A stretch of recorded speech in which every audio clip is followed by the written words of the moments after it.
এই যেন 50,000 টাকা আছে, তুমি এখনই তোমার ম্যাডাম নিয়ে দিয়ে আসবা। জি স্যার, আমি এখনই যাইতাছি। এই এদিকে আসো। জি স্যার বলেন। তুমি যে টাকাটা নিয়ে সাথে সাথে চলে যেতেছ, একটা বার কি গুনে দেখছো এখানে 50,000 টাকা ঠিক আছে কিনা? স্যার যেহেতু দিছে এখানে 50,000 টাকা ঠিকই আছে। আমি টাকা দিছি দিকে কি হইছে? আমার কি ভুল হইতে পারে না? টাকা গইনা নেওয়া হচ্ছে সুন্নত, হইনা নাও।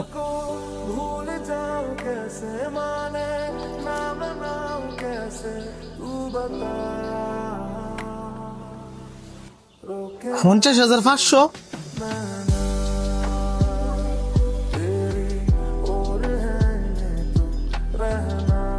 এবার তো আমার গুনায় কোনো ভুল হয়েছে না। স্যার কি তাহলে 500 টাকা বেশি দিছে? কিন্তু স্যার তো কইছে না 50,000 টাকা। এই 500 টাকা মাইরা দিমু, মাইরা দিলে স্যার তো কইতে পারতো না, কারণ স্যার জানে না 50,000 টাকা। এই 500 টাকা মাইরেই দেই। এই টিয়াটা যদি আমি রাইখা দেই আর স্যার যদি এটা কোনোভাবে জানতে পারে, পরে তো আমার চাকরিটাই থাকতো না। কিন্তু এই টিয়াটা হইলে তো আমার মার ওষুধের টিয়াটা হয়ে গেল কইলে। কি ব্যাপার ভাই, আপনি কি কোনো বিষয় নিয়ে চিন্তিত? না তেমন কিছু না, তবে একটা ডিসিশন লইয়া অনেক চিন্তায় আছি। কিছুটা আমি শুনছি, আপনি চাইলে পুরো বিষয়টা আমাকে বলতে পারেন।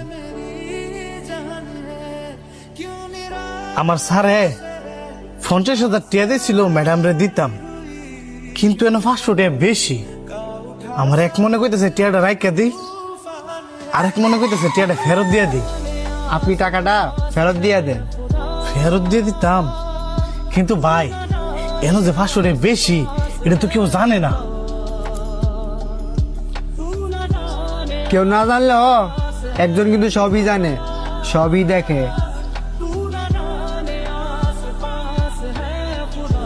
এটা তো ভাইবা দেখি নাই। আপনার অনেক ধন্যবাদ স্যার। কি ব্যাপার, তুমি টাকা দিতে যাও নাই? স্যার আপনি ভুলে 500 টাকা বেশি দিয়ে দিচ্ছেন, এই কারণে আমি অর্ধেক রাস্তা গিয়েও আবার ফেরত আসছি। আমি 500 টাকা ভুলে দেই নাই, ইচ্ছা কইরা দিছি। তুমি তো চাইলে এই টাকাটা পকেটও করতে পারতা। স্যার এটা আমি কিভাবে করি? আপনি ধরে না জানি আমার টাকাটা দিলেন, হ্যাঁ আমি যদি টাকাটা রেখে দেই আপনি কিছু জানলেন না, কিন্তু উপরওয়ালা তো সব জানেন, উনি সব দেখেন। এই দুনিয়াতে হয়তোবা 500 টাকার জন্য আপনার কাছে জবাব দিই তা না করা লাগতে পারে, কিন্তু আখিরাতে তো ঠিকই করা লাগবে। তুমি আসলে অনেক ভালো।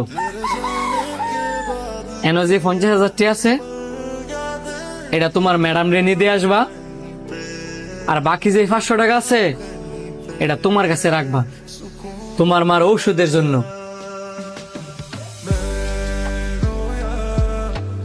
আমার মার ওষুধ লাগবো? স্যার আপনি কিভাবে জানলেন? আমি সবকিছু জানি বলেই আজকে তোমার বস। তাড়াতাড়ি টাকাটা নিয়ে দিয়ে আসো, যাও।